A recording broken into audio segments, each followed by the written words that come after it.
Good morning, everybody. I'd like to welcome everybody here and call to order the Audit Subcommittee meeting for the Texas Animal Health Commission.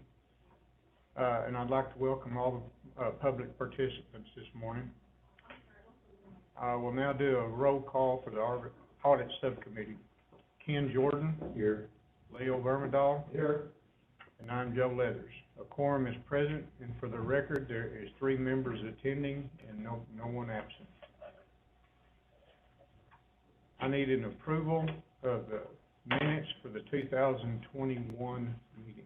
Mr. Chairman, I move we approve the December 7th, 2020 meeting minutes as discussed today. Do I have a second? Second.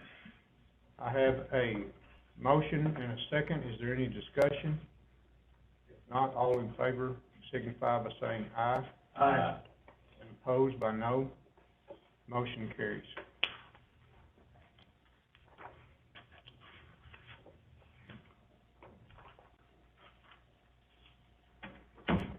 We will now have an internal audit of the Amarillo Region Office by Mr. Monday Rufus.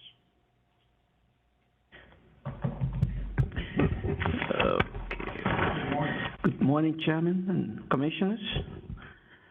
My name is Monday Rufus, representing the CPA firm of Monday Rufus and Company, PC. Mr. Gonzalez and I traveled to Amarillo to conduct the audit.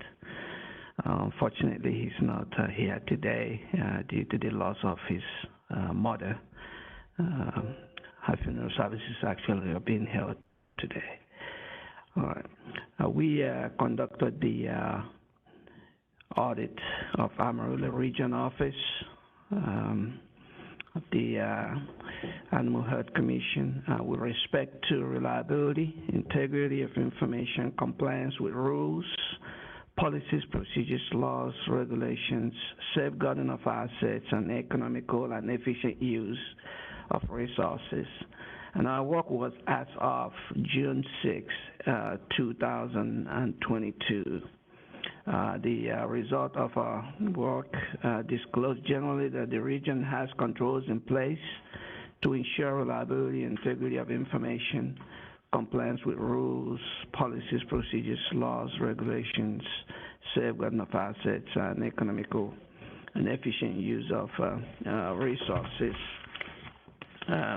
Specifically, we did determine that the region is performing well in terms of the work they did. Our first objective there was reliability and integrity of information. We obtained data entry information inputted into the new TechScore system. That data entry information was tested and traced to supporting documentation for accuracy and reliability, and no exceptions were noted. We did also note that annual performance evaluations are being conducted by the region office management as required by the Commission's Policies Procedures Manual.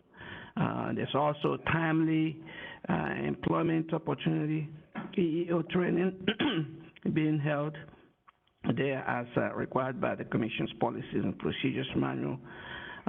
We also determined that they have training for inspectors, which includes orientation, on-the-job training, and other needed training for them to be able to do their work.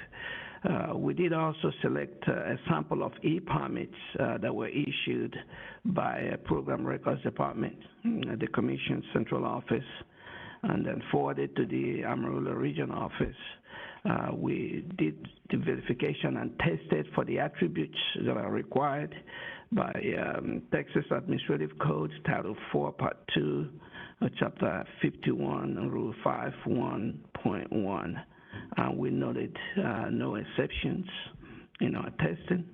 The third objective was safeguarding of assets. We did select this, and we obtained a list of all the fixed asset inventory assigned to the region. And we selected a sample for 20 of them. And we were able to determine that proper controls were in place, accounting for the fixed assets. Specifically, we noted that the assets were in the right locations, that they're still being used, and then properly secured.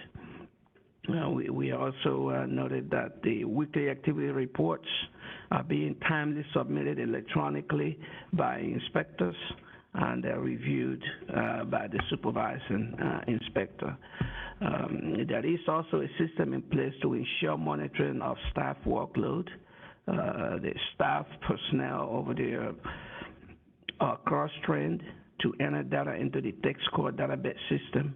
As a result, should a staff be unable to come to work, somebody else and be able to do the work.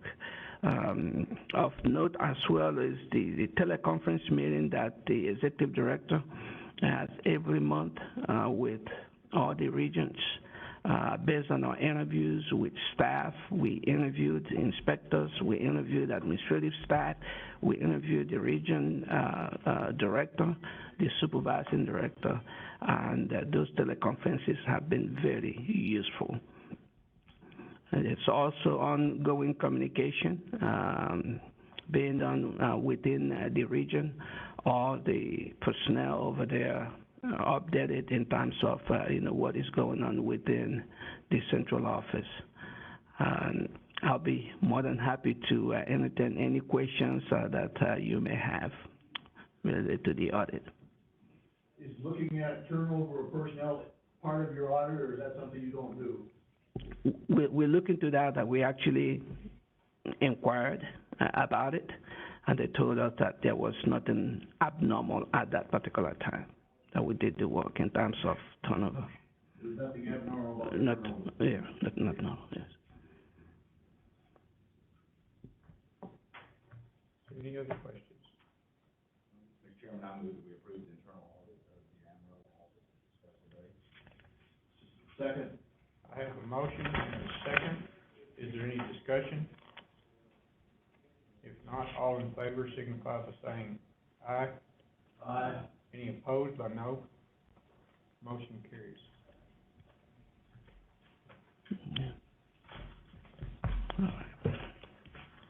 The next item on the agenda is public comment. I do not have any record of any written public comment. Is there any public comment from the audience that's here today? If not, I ask that we have a motion to adjourn. Well, before we do that, Mr. Chairman, on our agenda, it listed the internal audit of cash receipts and processing. That was from the previous month, wasn't it? Yeah, The previous meeting? that's out. So that shouldn't have been listed on the, That's right. okay. Sorry, I should have brought that to your attention. Then I move we adjourn. Second. Motion, we adjourn.